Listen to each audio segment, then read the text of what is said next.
What we're about to tell you sounds like something from a Hollywood thriller, but it happened in real life. Picture this.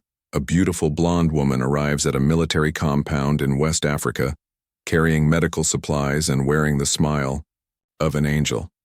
She speaks perfect French, has flawless credentials, and claims she's there to help children. But one man, a battle-hardened leader who's seen too much deception in his lifetime, notices something others don't. Her timing is too perfect. Her story too clean. And when he decides to dig deeper, what he discovers will shock you. This is the story of how a single question exposed an international spy operation, and how sometimes the most dangerous enemies come disguised as your greatest friends. The dust hadn't settled from the morning convoy when she appeared like a mirage against the scorching Burkina Faso horizon. The white UN truck kicked up clouds of red earth as it approached the heavily fortified compound, its engine struggling against the oppressive heat that made even seasoned soldiers seek shade. But inside that vehicle sat someone who seemed untouched by the harsh African sun, a woman whose composure was as perfect as her cover story. Dr. Sarah Magnuson stepped down from the truck with the graceful confidence of someone who belonged everywhere and nowhere at once. Her blonde hair, braided with military precision, caught the sunlight as she surveyed the compound with eyes that missed nothing, while pretending to see only what a humanitarian should notice. She wore the standard-issue khaki field uniform of international aid workers, but something about the way she carried herself suggested training that went far beyond medical school. In her hands, she cradled a pristine white plastic crate marked with bold red lettering, "Emergency Medical Supplies, UNICEF Authorized, Handle with Care." The box appeared heavy, and she handled it with the reverence of someone carrying life-saving medicine to desperate people. But appearances, as the world was about to learn, could be devastatingly deceptive. Colonel Ibrahim Traoré stood motionless in the shadow of the compound's main building, his dark eyes tracking every movement of this unexpected visitor. At 38, Traoré had already lived through 3 coups, countless border skirmishes, and enough betrayals to fill several lifetimes. His weathered face bore the scars of a man who had learned to trust his instincts above all else. And right now, those instincts were screaming warnings that his rational mind was still trying to process. The timing bothered him most. Just 72 hours earlier, he had convened a classified meeting with his most trusted advisors to discuss intelligence reports about foreign surveillance operations in the region. The meeting had been held in absolute secrecy, phones confiscated, the room swept for electronic devices. Only 6 people knew the details of what had been discussed. Yet here was this woman arriving unannounced with aid that nobody had requested, just days after that meeting had taken place. Coincidences, in Traoré's experience, were usually anything but coincidental. Dr. Magnuson approached the compound gates with the measured stride of someone accustomed to entering hostile territory while maintaining the illusion of peaceful intent. Her smile was professionally warm, not too bright to seem fake, not too subdued to appear unfriendly. It was the kind of smile that had been practiced in front of mirrors and perfected through countless field operations that the public would never hear about. "Good afternoon," she called out in flawless French, her accent carrying the refined tones of someone educated in Paris's finest institutions. "I am Dr. Sarah Magnuson from the International Medical Relief Coalition. We received reports of a potential health crisis in this region and have come to offer our assistance." The guards at the gate exchanged glances, their hands instinctively moving closer to their weapons. They had been trained to be suspicious of unexpected visitors, especially ones who arrived without prior coordination. But this woman didn't look like a threat. She looked like salvation in khaki clothing. Traoré stepped forward from the shadows, his presence immediately commanding attention from both his soldiers and the unexpected visitor. When their eyes met, something passed between them, a recognition that went beyond simple introduction. She saw a man who had survived by questioning everything, and he saw someone whose perfect exterior concealed depths that humanitarian work alone couldn't explain. "Doctor," he said, his voice carrying the measured authority of someone accustomed to being obeyed without question. "I am Colonel Traoré. We were not expecting medical assistance today." Her smile never wavered, but something flickered behind her eyes, a microsecond of calculation that someone less observant might have missed entirely. Colonel, humanitarian crises don't always announce themselves in advance. When we received intelligence about potential disease outbreaks in this region, we felt it was our duty to respond immediately. Every hour of delay could mean lives lost. The word intelligence hung in the air between them like smoke from a barely extinguished fire. Traoré filed it away in the growing list of details that didn't quite fit the narrative being presented to him. "What specific intelligence?"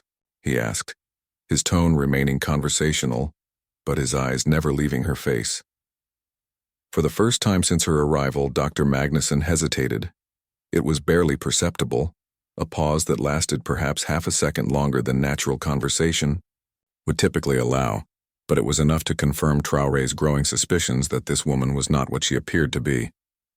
"Reports from regional health monitoring stations," she replied smoothly, her recovery so seamless that most people would have missed the momentary uncertainty entirely. "Increased incidences of fever, respiratory distress, symptoms consistent with potentially serious infectious diseases. We have mobile testing equipment and can begin immediate screenings if you'll permit us access to the local population." Traoré nodded slowly, appearing to consider her offer while actually analyzing every aspect of her presentation. Her story was plausible, her credentials appeared authentic, her concern seemed genuine. Yet something fundamental didn't align with his understanding of how international aid organizations actually operated in this region. "These health monitoring stations," he said carefully. "Which specific facilities provided these reports?" Again, that microscopic hesitation. "I would need to check my documentation for the exact facility names." "Colonel, the reports came through our Central Coordination Office in Ouagadougou. If you'd like, I can radio our headquarters for the specific details." What she didn't realize was that Traoré maintained contact with every legitimate health facility within a 200-kilometer radius of his position. There had been no reports of disease outbreaks, no unusual patterns of illness, and no requests for international medical intervention. Her story, however expertly crafted, was built on a foundation that didn't exist. But instead of confronting her immediately, Traoré made a decision that would later prove crucial to exposing the full scope of whatever operation she represented. He would let her continue, but under careful observation until she revealed her true purpose. "Doctor, we appreciate any assistance you can provide," he said, stepping aside to allow her entry into the compound. "We have a medical facility where you can set up your equipment. I'll assign someone to help you get established." Relief flowed across her features so briefly that most observers would have interpreted it as simple gratitude. But Traoré recognized it for what it actually was: the satisfaction of someone whose deception had successfully cleared its first major hurdle. As they walked through the compound, Dr. Magnuson maintained a steady stream of professional conversation, asking about local population density, recent health concerns, and logistical considerations for setting up medical screening stations. Her questions were exactly what a legitimate aid worker would ask, delivered with the appropriate level of concern and expertise. But Traoré noticed other things: the way her eyes automatically cataloged defensive positions and communications equipment, how her casual glances consistently focused on areas that would be strategically significant to someone conducting surveillance rather than medical operations, the manner in which she held her medical supply crate, protective in a way that suggested its contents were far more valuable than basic medicines and testing equipment. The compound's medical facility was a modest building that served basic health needs of military personnel and occasional civilian emergencies. Dr. Magnuson examined the space with what appeared to be professional assessment, but Traoré caught her paying particular attention to power sources, communication lines, and sight lines to other critical areas of the compound. "This will work perfectly," she announced, setting her crate down on the central examination table with careful precision. "I'll need about an hour to set up our equipment and calibrate the testing devices. Would it be possible to begin screening your personnel this afternoon? Early detection is crucial for containment if we're dealing with an infectious agent." Traoré agreed to her timeline while mentally noting how quickly she wanted to begin whatever her actual mission entailed. Genuine medical aid operations typically required extensive setup periods, coordination with local authorities, and careful planning. Her eagerness to begin immediate operations suggested motivations that extended beyond humanitarian concerns. He assigned Sergeant Konate, one of his most observant and trustworthy soldiers, to assist Dr. Magnuson with whatever she needed while maintaining subtle surveillance of her activities. Konate was instructed to be helpful and accommodating, while noting every detail of what she actually did versus what she claimed to be doing. Left alone in the medical facility, Dr. Magnuson began unpacking her supplies with the efficiency of someone who had performed this routine many times before. But as Sergeant Konate later reported, her actions didn't match those of a medical professional setting up diagnostic equipment. Instead of focusing on the medical supplies that occupied the top layer of her crate, she spent considerable time examining what appeared to be electronic equipment concealed beneath the legitimate medical materials. She assembled what looked like communication devices, though she was careful to keep them hidden from casual observation. Most tellingly, she spent nearly 20 minutes positioning and repositioning a device that bore no resemblance to any medical equipment Konate had ever seen. It was small, sophisticated, and equipped with what appeared to be multiple antenna arrays, the kind of device used for signal transmission rather than patient diagnosis. While Dr. Magnuson worked, Traoré conducted his own investigation into her background and credentials. The International Medical Relief Coalition was a legitimate organization, and Dr. Sarah Magnuson was indeed listed among their personnel. Her medical degrees from the University of Stockholm appeared authentic, and her employment history with various humanitarian organizations seemed appropriately extensive. But Traoré had learned long ago that the most effective deceptions were built around kernels of truth. The question wasn't whether Dr. Magnuson was a real doctor. It was whether being a doctor was her primary occupation or simply excellent cover for other activities. He placed a call to a contact in European intelligence services, someone who owed him favors from previous cooperation on regional security matters. The conversation was brief and conducted in code that would be meaningless to casual listeners, but the information he received confirmed his growing suspicions.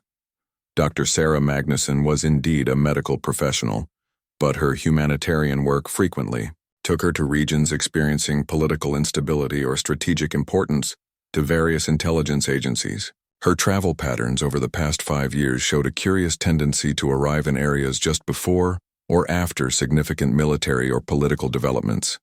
Most intriguingly, several of her previous humanitarian missions had coincided with intelligence gathering operations that had later provided crucial information to Western military and diplomatic efforts. The pattern was too consistent to be coincidental, too sophisticated to be accidental. As afternoon descended into evening, Dr. Magnuson completed her setup and requested permission to begin medical screenings the following morning.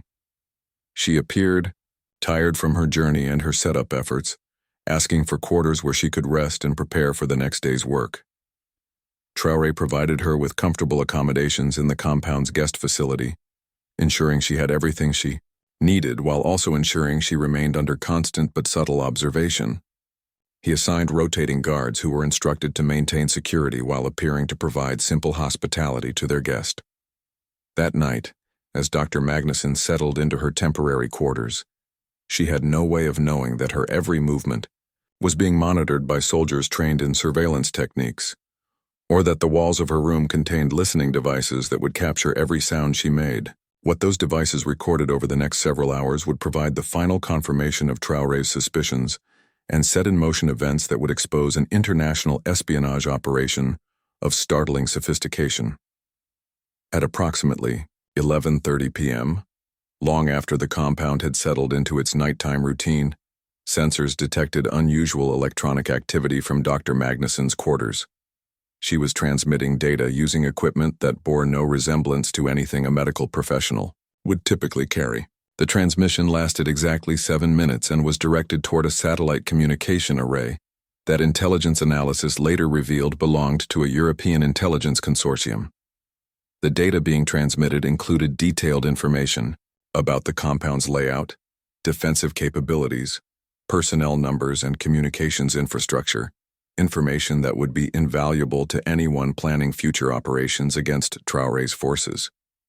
But perhaps most damning was a coded report that referenced Nightingale Protocol initiated, primary target confirmed accessible. The language was unmistakably operational rather than medical, suggesting that Dr. Magnussen's mission extended far beyond providing humanitarian assistance.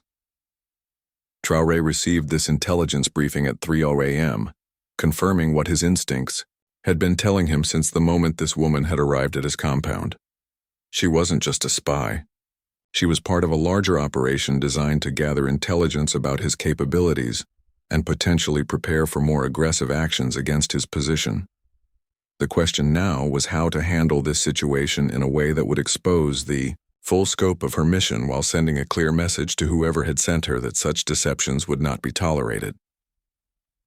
As dawn broke over the compound, Dr. Magnussen emerged from her quarters, appearing refreshed and ready to begin her stated mission of providing medical assistance to local personnel. She greeted the soldiers she encountered with professional warmth, inquiring about their health and expressing enthusiasm for the screening work she planned to conduct.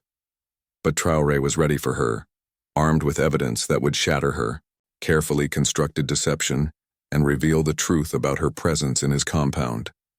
The confrontation, when it came, would be conducted with the methodical precision of a master strategist who had learned that the most effective way to defeat deception was not through anger or accusations, but through the inexorable presentation of irrefutable truth. Dr. Magnussen had just finished setting up what appeared to be a mobile diagnostic station when Traoré entered the medical facility, followed by two of his most trusted officers. She looked up from her work with the bright smile of someone genuinely excited to begin helping people, completely unaware that her carefully maintained cover was about to be systematically dismantled. "Good morning, Colonel," she said cheerfully. "I'm ready to begin screenings whenever it's convenient for your personnel. I thought we might start with your officers, then work our way through the general population. Early detection really is crucial for preventing any potential outbreak from spreading." Traoré nodded slowly, his expression giving away nothing of what he had learned during the night. "Doctor, before we begin, I wonder if you might help me understand something about your equipment." He gestured toward her diagnostic setup, which appeared to be standard field medical equipment to untrained eyes. But Traoré's question wasn't about the medical devices she had displayed prominently on the examination table. "Certainly, Colonel. What would you like to know?"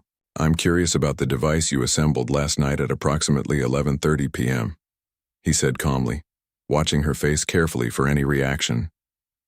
"The one with multiple antenna arrays that transmitted data for exactly 7 minutes to coordinates that correspond to European satellite communications networks." The change in Dr. Magnussen's expression was subtle, but unmistakable. The warm smile remained in place, but something shifted behind her eyes. A recognition that her situation had fundamentally changed in ways she was still trying to process. "I'm not sure what you mean, Colonel," she replied, her voice maintaining its professional calm while her mind raced to understand how her covert transmission had been detected. "I didn't use any communication equipment last night. I was simply preparing my medical supplies and reviewing patient screening protocols." Traoré walked slowly to her supply crate, which still sat on the examination table where she had left it after unpacking her medical equipment. With deliberate care, he began removing the legitimate medical supplies from the top layer, setting them aside with the respect due to genuine humanitarian materials. "Doctor, I have great respect for medical professionals who dedicate their lives to helping others," he said as he worked. "My own sister is a nurse who has served in refugee camps across West Africa. I understand the dedication and sacrifice required for genuine humanitarian work."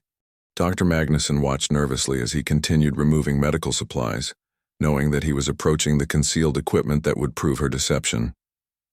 "Colonel, I appreciate your respect for medical work, but I'm not sure why you're examining my supplies in this manner."